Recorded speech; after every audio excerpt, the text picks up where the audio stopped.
Promise একটা শব্দ নয়, এটা ভালোবাসা, ভরসার আরেকটি নাম। একটা ক্যান্সার আক্রান্ত শিশুর সাথে কেমন হাসি খুশি সুন্দর সময় কাটাচ্ছেন নেইমার জুনিয়র।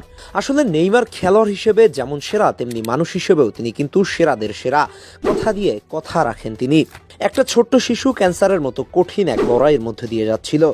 তার একটা ছোট্ট ইচ্ছে ছিল, সে নেইমারের সঙ্গে দেখা করতে চায়, তার প্রিয় তারকার সঙ্গে একটু কথা বলতে চায়। নেইমার কথা দিয়ে কথা রাখেন, এটা তার বন্ধু মহলের সবাই জানে। এবার জানলো সারা বিশ্ব।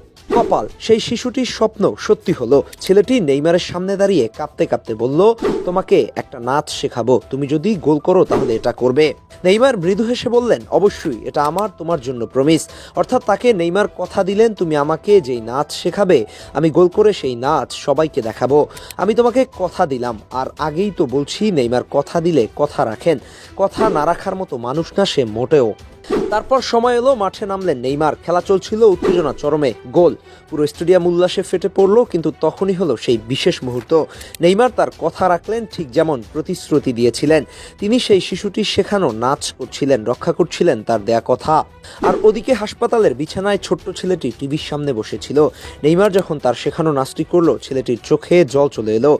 সে অবিশ্বাস্য দৃষ্টিতে তাকিয়ে রইল, তারপর হেসে দিল, কাঁদতে কাঁদতে হাসলো, কারণ তার স্বপ্ন সত্যি হয়েছিল। এই গল্প এখানেই শেষ নয়। সময়ের সাথে সাথে সেই ছোট্ট যোদ্ধা তার কঠিন লড়াই জয়ী হলো।